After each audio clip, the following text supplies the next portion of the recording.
In God we. In God we. Oh, that's wonderful. Now, and then Psalms 42, verse number 1. Matthew 5, verse number 6. Somebody read for us, please. Let's talk about the protocols of encounter. Protocols of Jesus' name. Fire. So, Mahobo chapter 42, verse 1. Komoli wokuhlabelela. Yeah. Imaskili lamadodana kakora. Imaskili lamadodana agabane. Kakora. Okay. Fourth. Njengendluzele ilangazelela amanzi emifula. Kanjalo umphefumulo wami ulangazelela wena Nkulunkulu. Kanjalo umphefumulo wami ulangazelela wena Nkulunkulu. Okay. We have to fix this. Now, Matthew chapter number 5, 4. Incwadi kaMateyu 5, 6. Bayajabula abalambele futhi bomele ukulunga ngoba bayosuthiswa. Ngoba bawenza njani? Oh, I love this. Awuphinde futhi Lydia. Bayajabula abalambele futhi bomele ukulunga ngoba bayosuthiswa. Ngoba I love that. Hunger for God. We are in Encounter chapter number 3. So, child Encounter chapter number 3. Yes, God. Blessed and fortunate and even happy and even spiritually prosperous in that state in which the born again child of God enjoys his favor and salvation are those who hunger and thirst for righteousness, which is uprightness and right standing with God. They shall completely be satisfied. Let me read that again from the Amplified Version. To understand the scripture better, you have to bring the Amplified. You have to bring the what? The Amplified Bible. Let's simplify it now. Blessed, fortunate, happy, spiritually prosperous in that state in which the child of God enjoys the favor of God and salvation are those who hunger and thirst for righteousness, which is uprightness and right standing with God, for they shall be completely satisfied. They shall be completely satisfied. We're talking about the protocols of encounter. Protocols of encounter. And then hunger now is one of them. Hunger for God. Hunger for God. There's a difference now from a person who is has the hunger for God and a person who has the hunger for the things of God. In the Latter Days Church, we have the problem now, even in the Citadel of Synod, as I analyze our sons and daughters, that people have what we call a hunger for the things of God, but there's only quite a few that has the hunger for God, the presence of God and God himself. People want what God can do, Nozipo, but they don't want God. Holy hunger now is not emotional excitement. Holy hunger is not emotional excitement. Holy hunger is not religious activity. Holy hunger is neither a pursuit for spiritual experiences, but rather holy hunger is God-given appetite for God himself. Blessed are those who hunger and thirst for God, the righteousness of God, they shall be filled. I'm trying to say now, Jehovah, not that I'm broke, not that my fridge is empty or refrigerator is empty. No, now it means now I have this age, this yearning, this hunger for the Almighty God. Throughout scripture we know that people who experienced God or encountered God were first marked by the unquenchable desire for the presence of God. So banda bagcine bahlangana noNkulunkulu banda ebekade bamlambele uNkulunkulu. Ngiyezwa they show themselves as people who are hungry for God. Like I said yesterday, sasondela Jehovah uyosondela kithi. You understand? So bantu abagcine babambana ngoNkulunkulu bantu abamfunayo noma ebekade bamfuna ubani uNkulunkulu. True hunger does not seek the hand before the face of God. True hunger seeks the face of God before the hand of God, the heart of God before the hand of God. It values intimacy over information. That's how you see that you have the true hunger we're going to talk about today. You value intimacy over information. You value transformation over inspiration. You value obedience over sensations. I but I want to be transformed. I don't want to look transformed or look as if I am transformed. I want to be transformed. I want to be just informed. I want to be transformed. I need and I yearn for the intimacy with my Father. Why is that, Lydia? It's because hunger now attracts divine revelation. It's easy to see God. It's easy to understand God. It's easy to understand the things of God when you have the hunger of God and the hunger for God. Ngizifunela wena. Think omningi ngoba sizihlabela ethi ngifuna wena Nkosi yami ngilambele wena Nkosi yami. Ngifuna wena Nkosi yami ngilambele wena Nkosi. God does not force encounters into people's lives. Yes, that's true.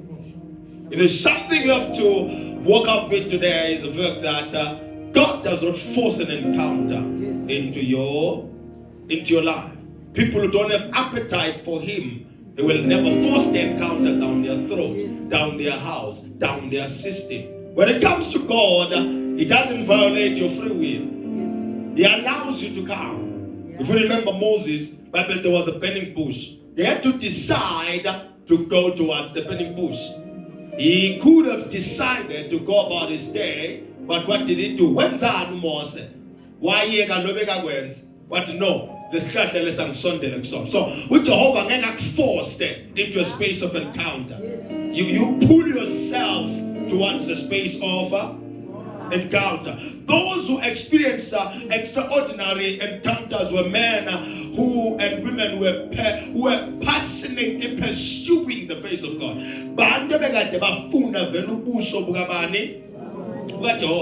Moses persistently pursued the face of God.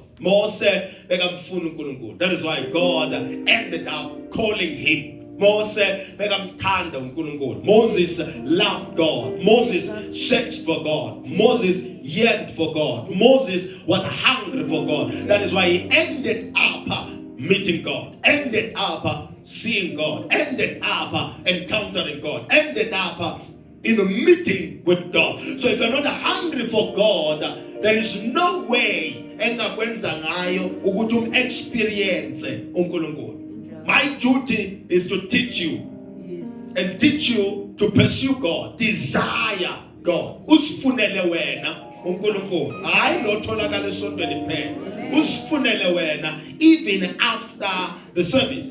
David thirst for God. Psalms, let's find the corner. Listen to the Bible, Psalms. I love quoting the scriptures very well. 42. Let it as a deer pants for the waters and waters from the brook. My soul thirst for you. So David's soul thirsted for God. Thirsted after God. Daniel sought for understanding through fasting and prayer. Daniel magabona ukuthi asinenda ngakhoni ukuyihlanganisa ihlangane. Ngokubuka kwakhe, ngokuqonda kwakhe, ngengqondo yakhe, noma ihlanganisa lento ayihlangani. What did he do? He sought after God via fasting and prayer. Then God revealed himself to Daniel. So uNkulunkulu akaveli nje ungamfuni. Ngakho lithi sondela kuye. Naye uyosondela kuye. sondelani Jesus, Jesus, Jesus. hlanganani sikhuleke Jesus, Jesus. sithi sondelani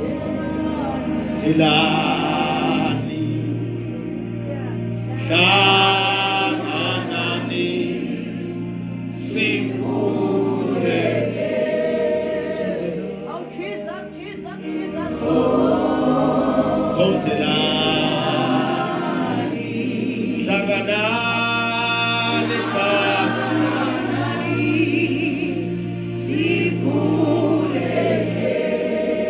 masingasondela Jesus, Angeke. Jesus, Jesus.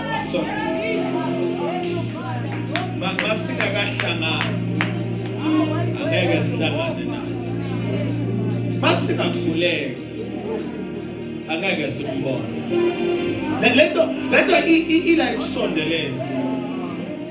Uzifunele yena, Jesus, ulambele yena, Jesus. ulangazelele ukukhona. It's easier when we do that. Jesus. There should be the hunger. It should be there. Stay up. Maso uzofuthi umazuthi ayisekho le ndlala. Ufuna wena awukhuthazwa i-praise team. Jesus. Wena sondelani so. Oh, Jesus.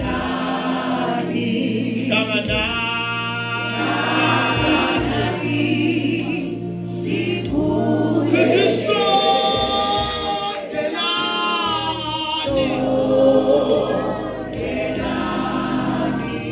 Hlanganani sikhuleke. Sithi sondelani.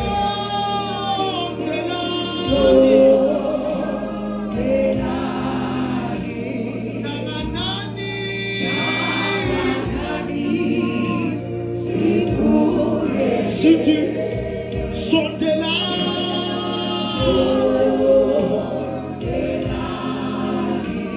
Hlanganani sikhuleke. Hlanganani sithi sondelani.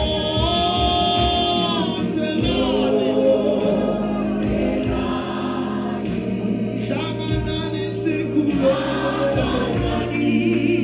Awu. Sithi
Hallelujah. So it's a matter of the hunger.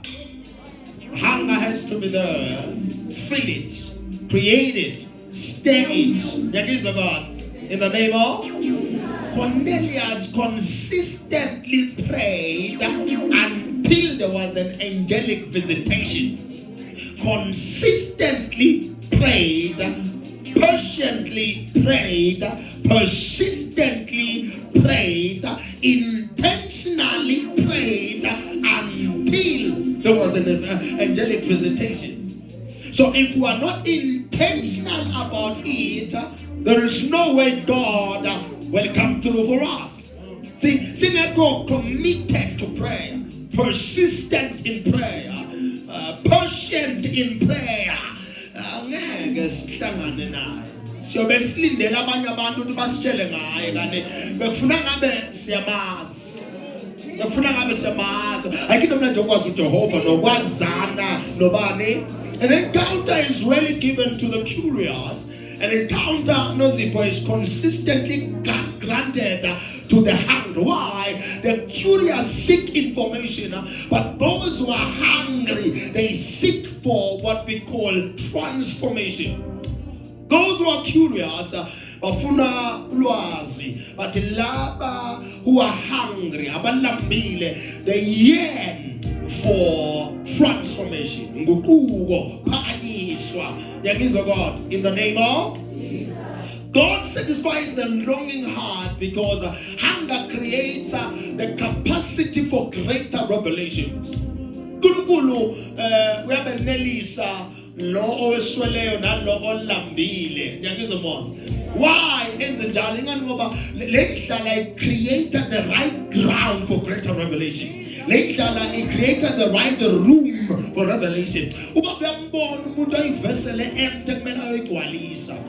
You must be the empty vessel or an empty vessel when you come to the house of God. Come in empty to be filled, because blessed, happy, spiritually prosperous are those who thirst and hunger for God and hunger for righteousness. That's what the Bible says in the book of Matthew 5. Kumalula ukuthi uJehova aconnect nomuntu omlambele. It becomes easy to connect to Jehovah. Every revival in scripture began with people whose desires for God became greater than the desire for comfort. Yonke revival imvuselelo yaqalwa ngabantu abathi anginandaba noma ngeke mnandi la ngiyakhona as long as uChrist angakini. As long as ngibambene noJehova, ngiyazi ukuthi abantu ake bangithande, ngiyazi ukuthi abangani ngenzeka bangishiye, but as long as ngihleli noJehova, ngiyasondela ebusuku emini, ntambama kuyabanda kuyashisa nginemali, anginamali but ngiyasondela. I always make a way ukuthi ngisondele kuJehova. Once you are like that, uJehova comes through. It's easier. Yabona ukuna olmanzi liya thatha isikhathi ukuthi lokhe nomlilo kodwa lele solomile liyashesha lokhe. So by being hungry, it is easy for you to receive the fire, to receive the water.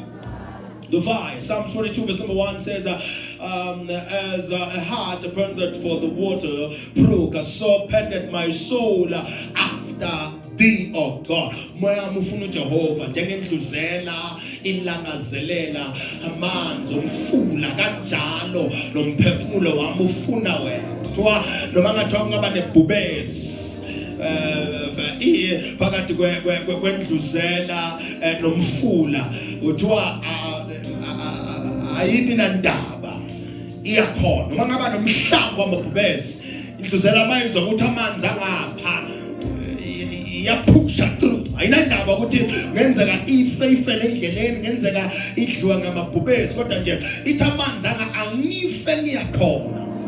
Abantu abekho namhlanje ithi noma ngathiwa ngibanjwa yingonyama kodwa ngiyakhona. Mina ngifuna bakuphakathi uyakhona. Ngifuna bakujikela uyakhona. Ngifuna balwe nawe uyakhona. Ngifuna bakukhuluma uyakhona.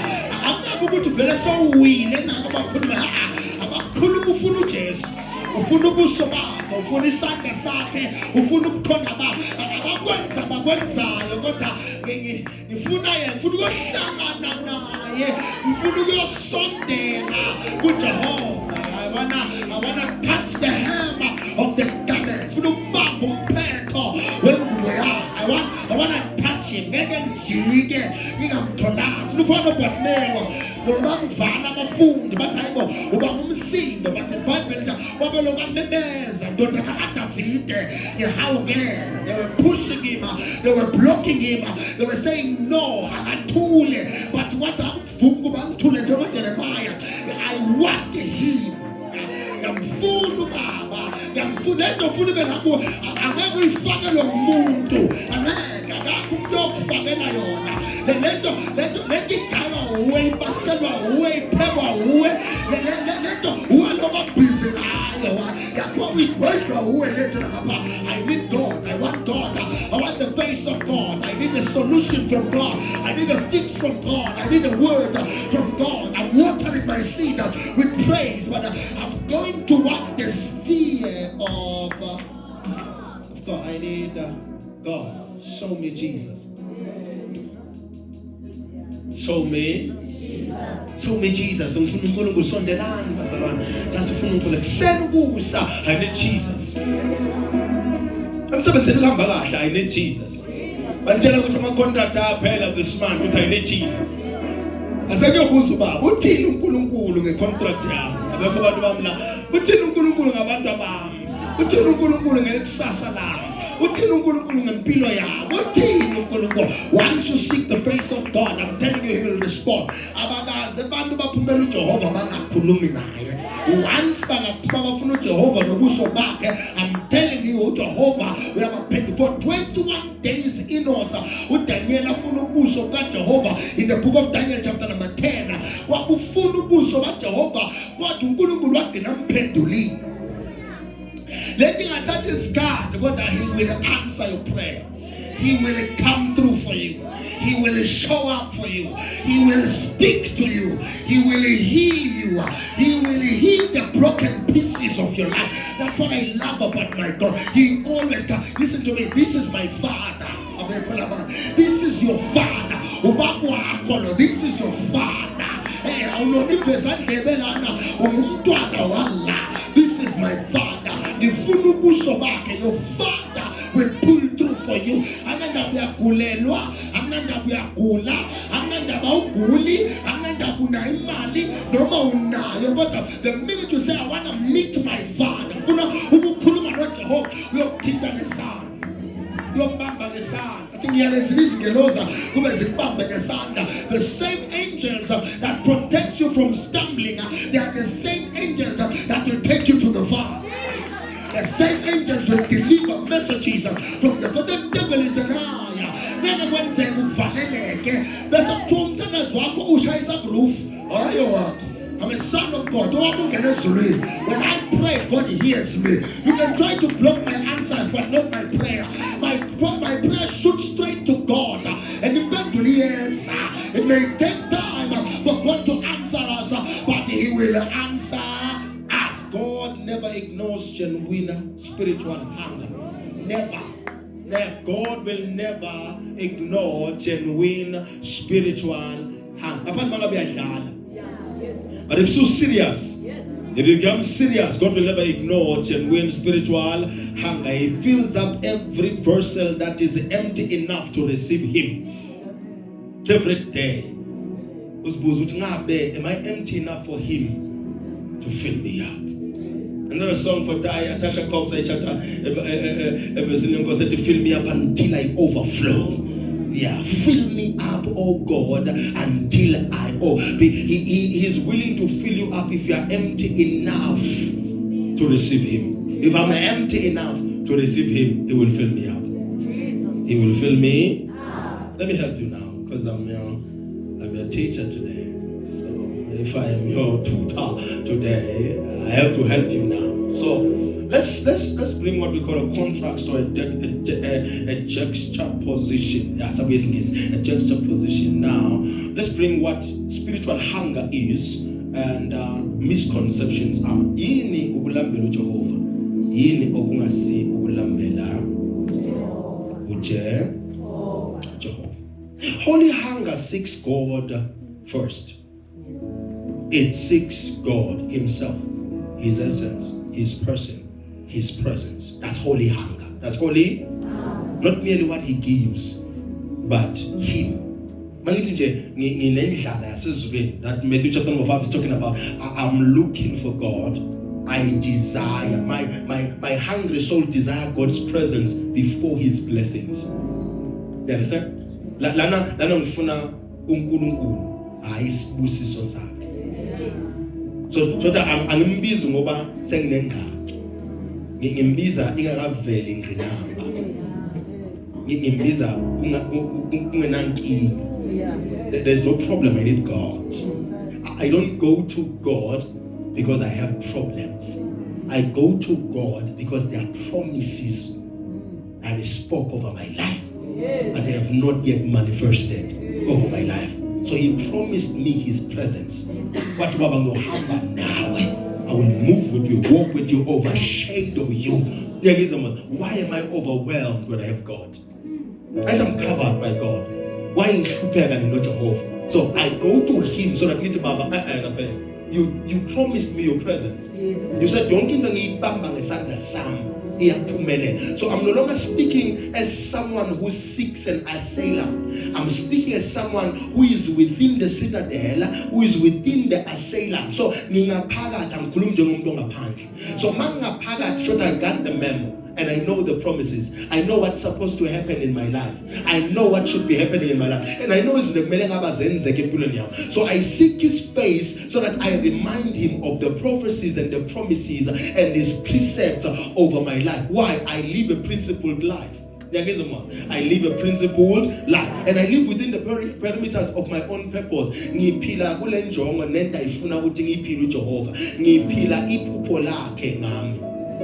So I live His will. Ngihamba ngaloko Jehova akufunayo. So ngeke kuyenzeka ukuthi into zami azihamba phambana ama-commission njani manje. Ngoba phela mina ngiphila according to the will of God. There is no way if phambana ama-commission when ngiphila according to the will of God. So now, genuine hunger for God longs to know Him, not simply to receive from Him. So funa ukuphumeka manje uyibuze na umbuzo na ukuthi ngize esontweni ngoba ngifuna umsebenzi, ngize esontweni noma ngifuna ukusetshenziswa uNkulunkulu, ngize esontweni ngoba ngifuna ukusebenzela uNkulunkulu, noma ngize esontweni ngoba ngifuna uNkulunkulu. If the three pops up in your system and they come out with green ticks, it means you are still not hungry for God. When you're hungry for God, it's not about being used in church. It's about God and living the will of God according to what God wants you to do, according to what is written about Him. Okunye kuza after but ufuna yena na. Misconception iti, if I want miracles, if I want promotion, if I want breakthroughs, I must be spiritually hungry. That's a misconception of the hunger of God. Most people pretend to be hungry for God because they are in need of a miracle. Bafuna ummangaliso. When ungabona bakhala esondweni barola, ungabona bamemeza esondweni, ungabona ba-attenda, ube sure ukuthi badinga uJehova. Abadinga uJehova. They want a miracle, they want a promotion, bafuna umsebenzi, bafuna umshado, bafuna izinto abangazithola kuJehova. They want to milk the atmosphere of God. They want to harvest from the atmosphere of God. Many people are hungry for outcomes, not for God. They are hungry for rewards, results, not for God. They are hungry for fruits, but not for God. They pursue the provider's gift while neglecting the provider himself. What can you give me, Father? That is why bantu manje beze sontweni babuza ukuthi uNkulunkulu uzongenzelani. That's why sithi indlala kaJehova isiphelile emasontweni. You understand? So makathi umuntu anoint me, man of God, uthi anoint me because ufuna ukuyowisa abantu, not because ufuna ukwenza intando kaJehova. Help me, man of God, so that I see in the spirit. Ufuna ukubona kamoya ukuze akhe imali. Akhona kodwa umdleni wakhe. Hayi ukuthi ufuna ukubona kamoya ngoba ufuna iwill kaJehova. And it's the will of God. That is why mawuhluleka ukumvula amehlo uyogijimisa bonke abaprofeti bonke abafundisa abazomvula ini. Lo muntu akaza hamba enyangeni. Why azafika enyangeni nasesangomeni? Ufuna ukuvuleka amehlo ngoba ufuna ukusebenzisa the gift of God to coerce people, to manipulate people, to abuse people, and to crush people. Not because he has a crown from God. So he needs the gift of God because he has crisis. So he understands that if he receives the gift with Jehovah, the provider's gift, angakhona ukusebenza without the provider himself. Because the gifts of God are without repentance. Because Jehovah angakunikeza isipho kodwa ngeke asithathe. You understand? So maseka akunikile uJehova athi manje thathile angesho manje yeah maseka akunikile uJehova thathile ukuthi uyisebenzisa kanjani le ndaba uJehova akasayingene kakhulu but thathile. That is why people are prophesying, people bahamba ngendlela yesintu kodwa bathola igrace kubani. Psalm 27 verse number 4, Psalm 63 verse number 1 to 3, Philippians 3 verse number 8. Nikhona kodwa? Okay. Psalms 27 verse number 4 imangenyoza. Psalms 63 verse number 1 to 3 imangenyoza. Philippians 3 verse number 8 to 10 imangenyoza. I love people who love scripture. I love people who love reading scripture. And then now Matthew 6 verse number 33 Matthew 6 verse number 30, Psalms 27 verse number 4. Phone. Amahubo chapter 27 verse 4. Yebo. Kunye engicele kuJehova. Yes. Ngiyakufuna khona. Ukuba ngihlale endlini kaJehova. Yeah. Izinsuku zonke zokuphila kwami. Yes, ukuthi umuntu lona who didn't come to the house of God because he wanted a throne. He came to the house of God because he wants God. Sekuyohlala endlini kaJehova kuzobe yini lindo? Izinsuku zonke Zokuphila kwami. So now yazi ukuthi umuntu lona esonto ngeke bese uyacomplaina ukuthi umsebenzi uyangidraina prophet ngiyangikhona ukuze esontweni. Indoda le engayishada profeta iyangiklinya ngengisakhona ukuze esontweni. Ngeke sathi lo muntu prophet ngithwele kanzima kulamalanga ngestress ngiyangikhona ukuze esontweni. Uthini lo muntu uthi Jehova ngiyohla ngoba kahle lo msebenzi ubeyibonus. So akamele bese uba inkinga ku relationship yakho noJehova. Akamele bese uyakuseparate wena noJehova. But then if you complain because of the gifts of God and you say I can't do this because of the gift of God, it means you're telling God that I wanted the gift but I didn't want you. Bengifuna lokho nganginikeza kona. That is why people then end up complaining ngomsebenzi, complaining ngomshado wabo, complaining ngamakaro wabo. Phela mangize esontweni imoto yami yopaka. Mangize esontweni abantu bami ngiyobashiya nani? Indlu yami phela seyinkulu mina. Phakathi endlini yami kunama property, kunama possession actually awethi imali ephezulu. Phela mina phakathi endlini yami nginani kuyongena igebengu. But lo muntu came to God seeking an asylum and seeking a citadel and seeking the touch of God and seeking the covenant of God, seeking the laws coming from God. And ubaba uthi manje ngoba ufuna lokhu ungahlala na endlini yami. Nginama customer amaningi mina mfundisi. So angikona ukuze esontweni ngoba funa niyobona ama customer. So mfundisi mina phela lana ngiholela abantu mina ngeke ngijahe ukuze esontweni mina ngoba ngiholela. Oh okay. Uyasho usenze njani? Ayisabi khona ke le mali yoholela abantu. Akasabi khona nalama customer. Because wena bowusonta singekho lezinto. Manje sezikhona wena uthini lindo uDavid uthi ngiyenza njani? Nake ngikucela kuJehova uthi ukuba ngihlale endlini akathi nake ngikucela kuJehova ipromotion, umshado, imali, ihlala kahle, inhlakaniphi. Uthini lindo? Ukuba ngihlale kuphi endlini Jehova kabani kaJehova izinsuku zonke zokuphila kwami. Yeah. Ukubona ubuhle bukaJehova. Ngibe lokumbona ubuhle bukabani bukaJehova. Yazi uthi mnandi lento yokuthi this person is hungry for God, even though uposition your power, even though uposition your wealth, even though uposition your leader, but uthi nje mangahlala endlini kaJehova izinsuku zonke zokuphila kwami ngibona ubuhle bakhe. Bantu nofunda mabanga abasebenzi aba complain ngesikhathi esiphuma ngaso esontweni ngoba basesengakasebenzi. Bantu bangashadi aba complain ngelength ye service. Bangashada ba complaina ngelength ye service. Bantu bagula aba complain ngamaqiniso alethwa uProphet. Kodwa mhlaba phila bathi uProphet naye uhash. Bantu mangabe bakina omashonisa aba complain ngamaqiniso nelento mthandazo esontweni. Baze bakhulekela ungazi ukuthi intercession ngabe iyadonsa kunale ntshumayelo. Kodwa manje abana stress sokufika ngo7 bafike no prophet. Why? Because ayikho inde bapusha. So now if we are saying to God we are waiting for problems to push us into the presence, we will deal with problems every day so that we are propelled into the presence of God. Kani mama tiwa sitik Jehovah Baba, no matter there is a problem, no matter there is no problem, mina, you will find me during intersection. It becomes easier for uNkulunkulu asebenze nawe. Angalethinki wena uze esontweni ngoba lapho kade ukhona sekuphelile manje. Sekumoshekile, sekushayisile manje.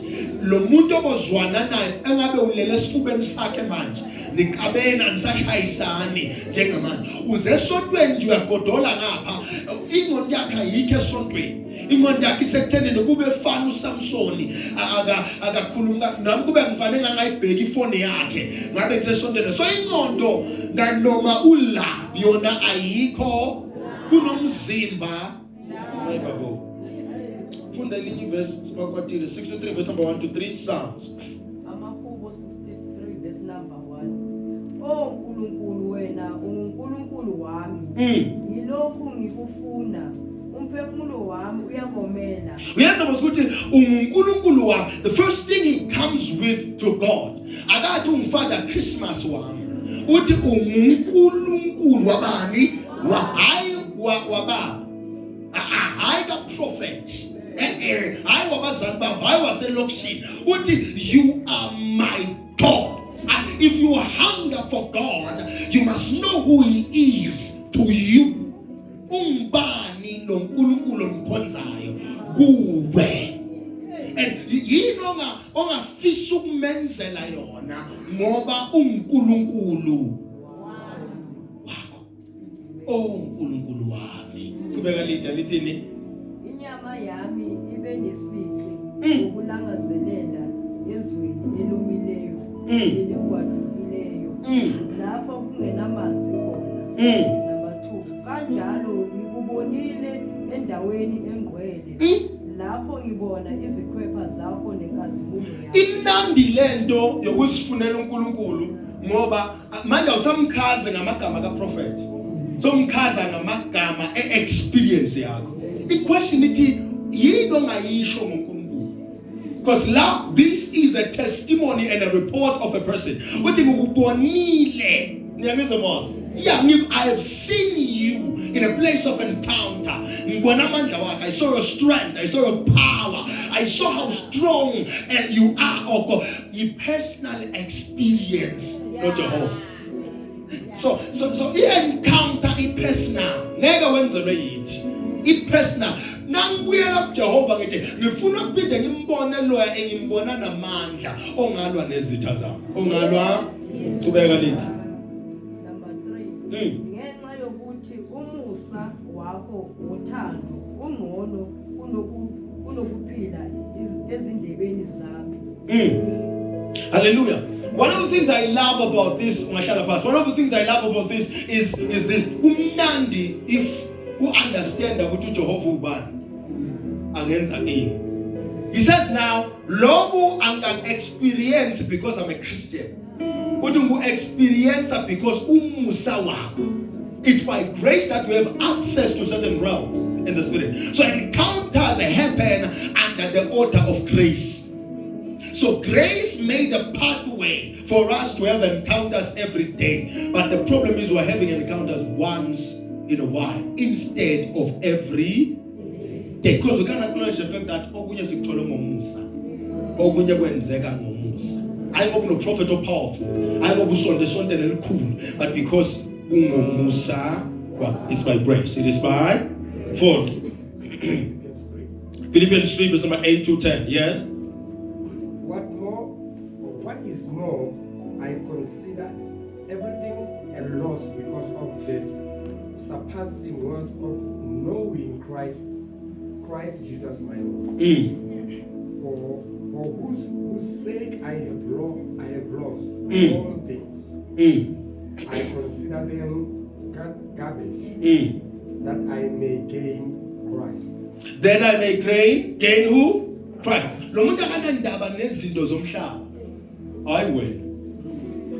Not you. You can kill for your car. You can kill for your car. Yeah, ngabulala for imoto. Yeah, but not for God. Some of you can kill for your prophets, but not for God.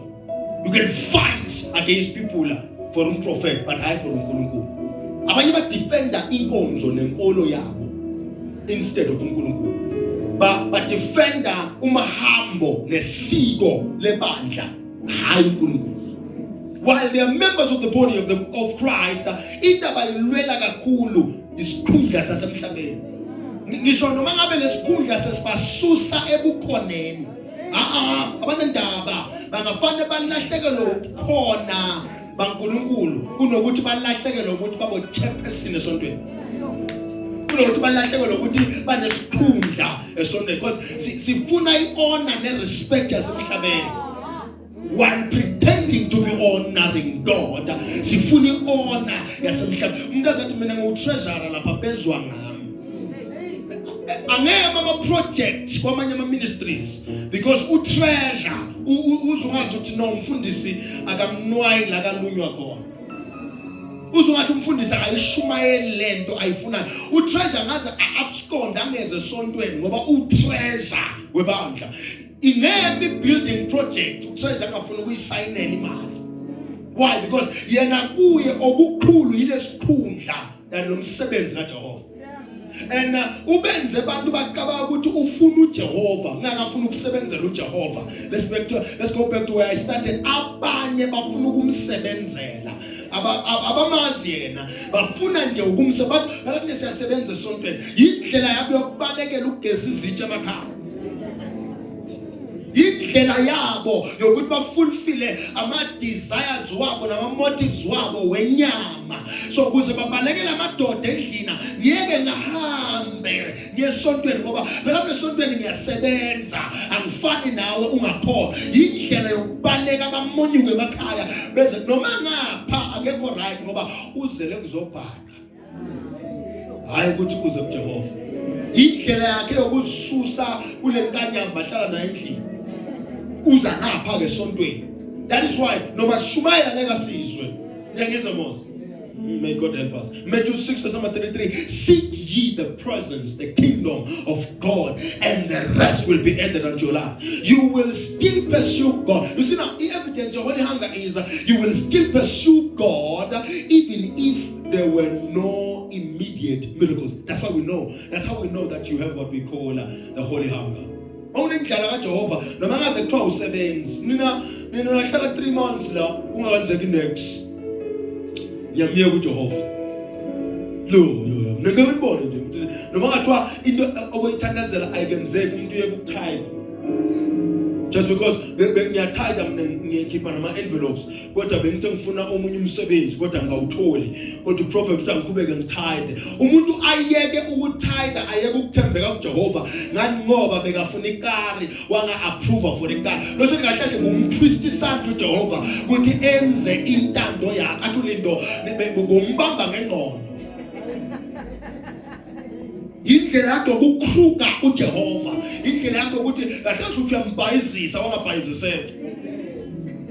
So some of you anandlala yaNkulunkulu, you don't have the hunger of God. Niyambhayizisa ngisijulele uzambamba ngengqondo kathi uProphet lo uJehova lo akabanjwa ngengqondo. He is God. He is so number 2, holy hunger produces obedience, not just emotion.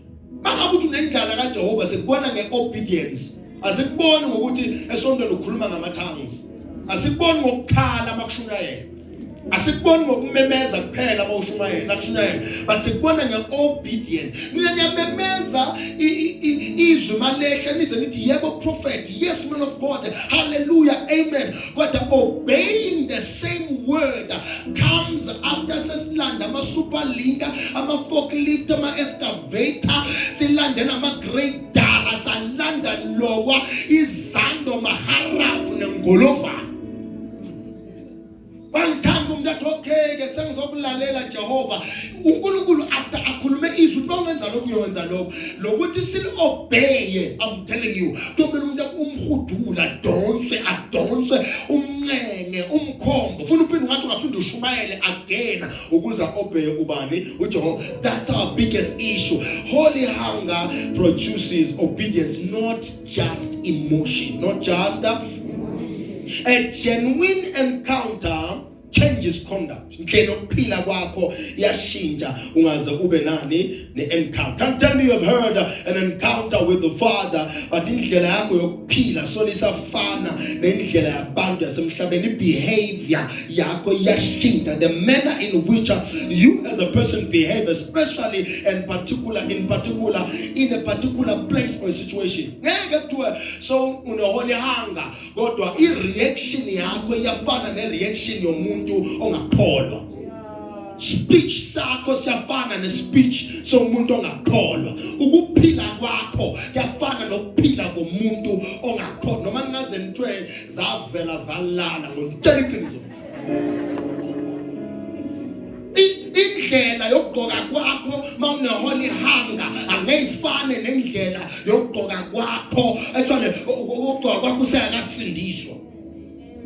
Mawune-holy hunger, holy hunger in encounter changes the conduct. Hunger is proven by submission. Ngekungitshela athi umuntu mina ne-holy hunger yabona nje prophet nomashumayela ngibona ngiyaqhubeka ngithandaze ngoba mina ngilambele yena. If you can't submit ku authority of the man of God or the God Jehovah phambi kwakho, it means you don't have a holy hunger. Unamanga. Holy hunger will teach you to do what? To submit unto the man of God. You are not seen by how intensely you worship or you weep. But bangakhali service yonke mawushumayela kodwa bangasubmit. Bangamemeza service yonke bathi Jesus. Baba suka la, uyadlala lo mfana. Your holy hunger is not determined by how connected you are when we worship. It is seen by submission. Are you able to submit to the code of conduct, creed, and the principles set by the church, even as far as the policy is concerned? If you can't submit to that,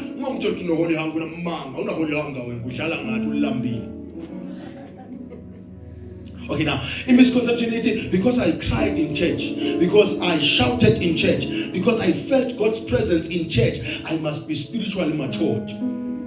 Phela manje ukuba spiritually matured Jane sekubonakala ukuthi ubani okhala kakhulu esontweni. Say competition yokukhala emasontweni. Say competition yokuwa emasontweni. Say competition yokumemeza emasontweni. So now they think that by shouting kakhulu kusho ukuthi ulambela uJehova. Ungamemezwa kalamba. Ungakhala futhi ungakalamba. Yenza ukuthi asikabekwa phambi kwenu ngoba sizilakhalala. Asiyabekwa phambi kwenu ngoba silibele simbulaza. Thina uNkulunkulu siwesa kunani. Let me just tell you the truth. Thina singapha siwesa kunani. Lokuthi lokho wena okwenzayo nami ngake ngakwenza. Ngithula nje inosi ngoba ngisakuhleka ukuthi wena ucaba ukuthi ungayenza into embi ngakuboni. Ngoba uyakwazi ukuyiqinisa. Ngiyakubuka nje mntawushem sasemncane uzokhula. Uma wakho mawutshontsha imali esikhwameni akwenzeka ngabona. Uyathula nje. Because akakho umuntu omdala la ongayazi imali yakhe ifike esikhwameni. La kubheda kabi manje. Ushubele sonke ukuthi ungafaka i200 ungazi ukuthi ufaka i200 esikhwameni ngani ngoba ibo 10 rand. Ngeke kwenzeke. Kushubele sonke kuyabheda manje. So umuntu makatshontsha imali siya akakho umuntu omdala othenga ethama ngazi ukuthi kusela malini ngoba siyayibala. Kakho umuntu omdala angawazi ngeminute awashiye efonini yakhe. Kakho umuntu ongayazi imali e-account yakhe. Ngawungitshela ukuthi wena seyidlwa ama bank charges kunjani? Because ngiyawazi ama bank charges mina le account yavulwa yini. Dala ngiyisebenzisa akakho umprofeti ongamyenga ngeinyembezi bangumprofeti kaJehova.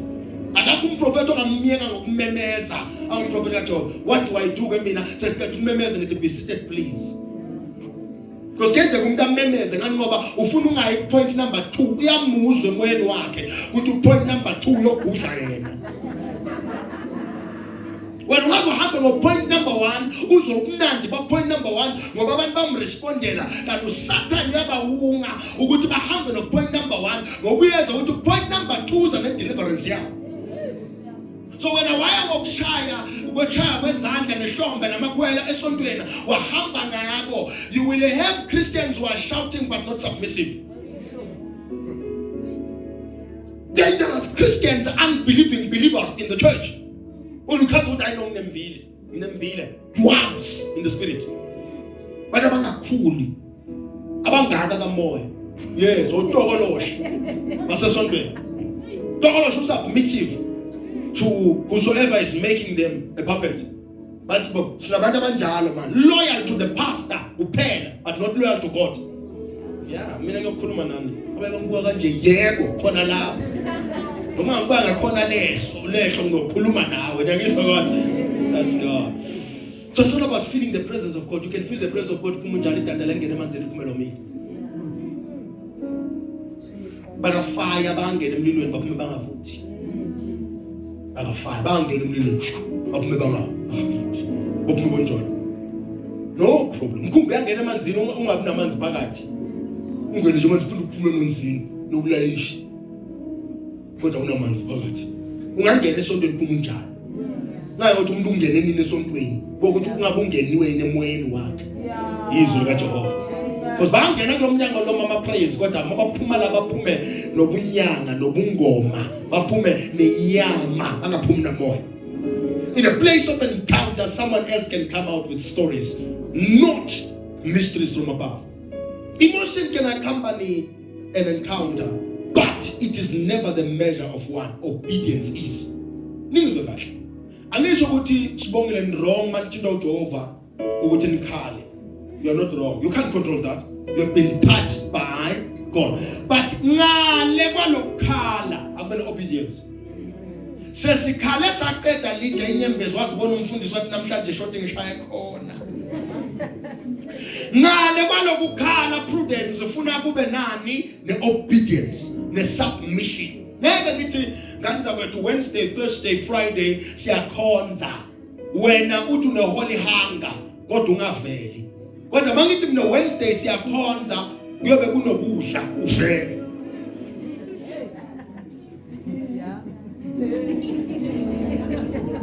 So into ekwenza ungaveli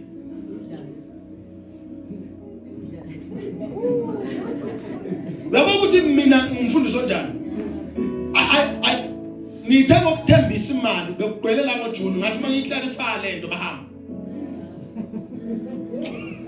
ngithoma ukuveza ukuthi ngizosupport usma business bavela abantu babaningi bagcwala ngoJune I was watching the video report 111 ngabukela le video ngathi ngithema ukuveza ukuthi ngisupport ama business nagcwala. After that report 111 inombolo esontweni yabantu yehla ngoba babona ukuthi it's not about the money to support businesses, it's about the mandate. I was testing people to see ukuthi ngabe bayapi.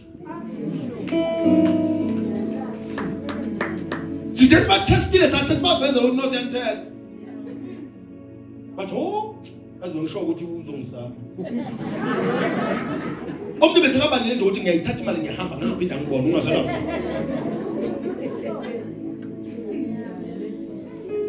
Omnye bese business yakhe yakhayo.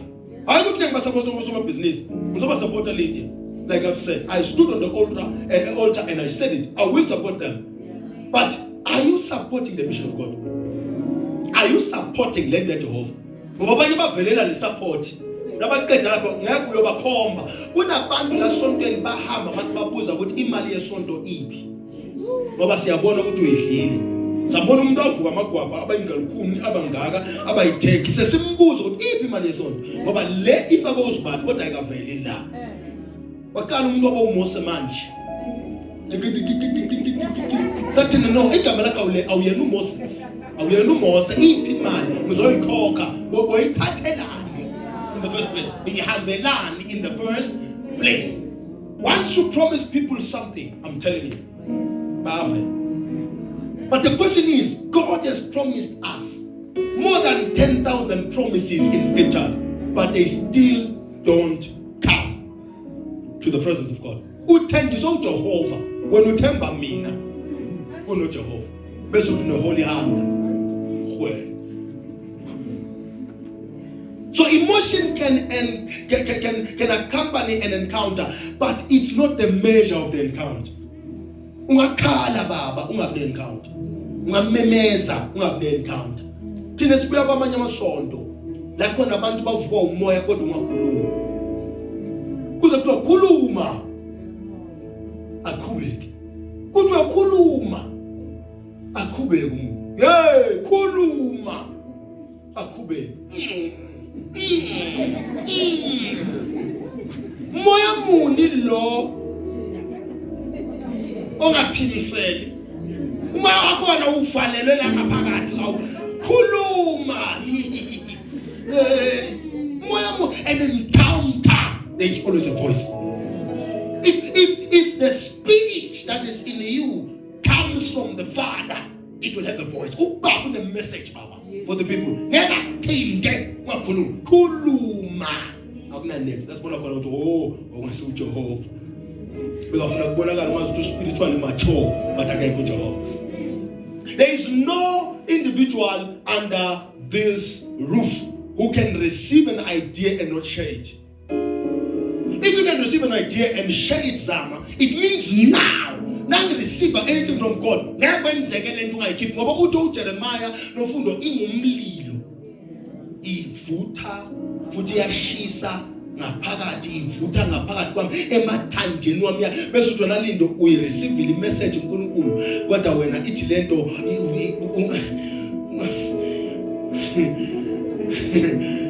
ayikho zwane ayikho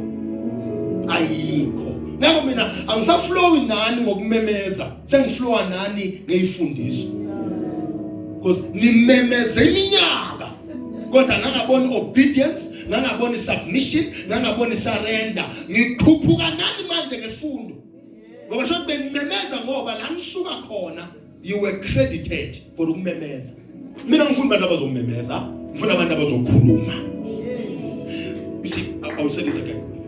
Ukumemeza wena nekushisa ibika akumshisa usathana udabuka na into nayo udabuka big zaduri big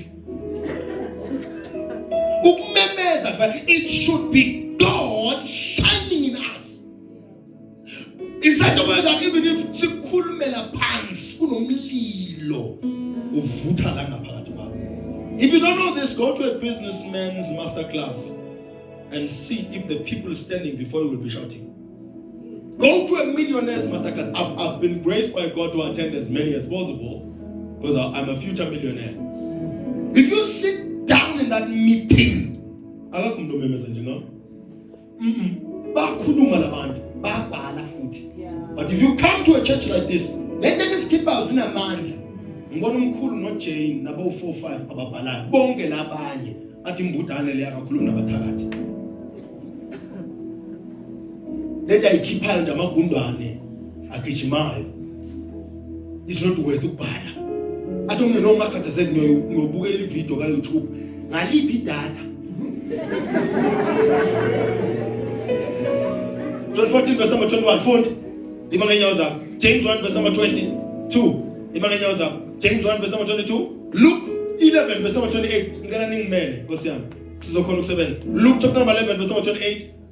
John 15 verse number 14. Let's start again. John 14 verse number 21. James 1 verse number 22. Luke 22 verse number 11. John 15 verse number 14. 14 verse number 21. 18 verse 21. Lo onemiyalo yami futhi oyigcinayo lo nguye ongithandayo futhi lo nguye engimthandayo. Simple nozipho awuphinde Lydia lo onani lo onemiyalo yami okhuluma ngezilimi lo onani onemiyalo wami siyamnyanya yami nowenze njani futhi oyigcinayo nowenze njani hayi ukuthi uyazi kuphela njani uyayigcina uthini uJesu lowo nguye ongithandayo. so ungahlala phansi so now ukuthi uyamthanda uJesu asikuboni kuphela ngokugqoka kahle esontweni. Number 1 sikubona ukuthi imiyalo kaJehova unayo uyiphethe uyibophele lizethi iBhayibheli ukhakhayini noma la enhloko yakho uyibophele la bese uyayigcina uthi ubaba nangokumuntu ongithandayo ukuyiphatha imiyalo kuphela noZipho kodwa singayigcini akuveli njengokuthi sibantu abamthanda uJehova yabo ukuthi encounter ke imnandi kanjani. Awufundiswa nje bese uthi ngifundile kodwa lento ungayifezi lento ungayigcini lento usithi ngisingayifunda bese senza njani asifundele iverse zebakwatile abanye James 1 verse number 22 Luke 11 verse number 28 angazi ukuthi nibambele funda James chapter 1 verse 22 literally yibani ngabalenzayo izwi yibani abenza njani ngabalenzayo benza ini izwi hayi man khuluma phinda futhi yibani ngabalenzayo izwi okay asibeza labathini yibani ngabenzani ngabalenzayo izwi no bakhuluma asibeza bathini no yibani ngabalenzayo ini izwi kubeka lindo ningabi ngabalizwayo kuphela. Uyabona inkinga yabazalwane Nkosi ukuthi balizwa ukuthi abalenzi. Do not just be hearers but be doers of the word. Liphelele. Kubeka. Nizikhohlisa. Ngoba maningalenzi niyazi Khohlisa. mahlala phansi. Luke chapter number 11 verse number 28. So izwi kaJehova sithi ngokulizwa bese siyalela. That's how you draw yourself close. Ngithi manje ngifundisa ngale indlala sondelana sisondela kanjani indlela yokusondela nayi ke. These are the protocols of encounter. Yibani ngabalenzayo. Lokuthi le miracle ifunayo nale encounter ifunayo nale information nale transformation ifunayo uyoyithola mawenza izwi hayi mawulizwa phela. Qhubeka. He replied, blessed rather are those who hear the word of God and obey. Lithi ayikho into echaza uJehova uze adedele isibusiso koGruma kuphela mangabe wena uthi mawuyizwa lento bese uyayenza and obey. Blessed are those spiritually prosperous are those abantu babezwa izwi bese bayalenza nabaqeda nje ukulizwa bese benza njani liphelele mahlala base John 15 verse number 14. I'm telling you namhlanje siyanemba banethu abantu awukho amen bathulile ngoba bajwayele ukuthi encounter uyobeka izandla kuzube nencounter indlela Nkosi abenza ngayo azibenza isona bezokusebenza kuzomuntu ready for ukuwa ngisho ungakamthintanga omunye awukadedele nefire sovela uyawo omunye uzumanga uthi into engiphi mina engakayidedeli because i-anointing icontrola yini ukuthi iye kuye kodwa nje sazi phela neyingilosi nini zinahambela phambili fund John chapter 14 verse 15 15 verse 14 ngeke uthathe lapha ubuza lapha 15 verse 14 not 14 verse 15 fund kadlala ningabahlobo bami yes uma nenza lokhu enginiyala ngakho. Yesu uthizile mina ningabahlobo manenzani lokhu enginiyala ngakho. hayi ngoba nje wena ekhakini ubhizi nqangoth nabakuvusela haleluya lithi manenza lokhu enginiyale if ungakwenza lo kakuyale ngako ungakhuluma amathangi zakho kwamarondo majerini bakho uJehova ayizwa lento enkulu. Ninabahlobo bami manenza loku enginiyale. That's how simple God is. Neniyahlupha nini?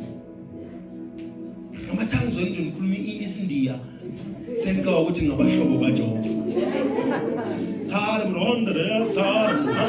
Sara wezwa mandiya usesikolo samandiya lapha inela ngengoma mandiya lapha sandra mohondere bese uthi umhlobo kaJehova lithi ninabahlobo manenza lokhu enginiyale I love the word of God. Yes, it is. Very simple. Straight to the point. Yes, it is. As long as so it's easy to be called a friend of Jesus. As long as what will God do? He will do it. He will call you his friend. Now, I'm going to mama tongues. Ngoba wenza lokho akuyale. Ngale ukukhuluma ama tongues senze lokho asiyale ngakho. Sangakwenza sibona abangani bakho. Your lifestyle increasingly reflects God's word after the encounter. The evidence of holy hunger. It's your lifestyle increasingly reflecting God's word after the encounter. Never uthi wena sibene encounter esontweni kodwa i-lifestyle yakho ay reflect izwi lika Jehova namanga. Awukabe encounter bakuyisile nje esontweni wakho. Ulambile vele fasting.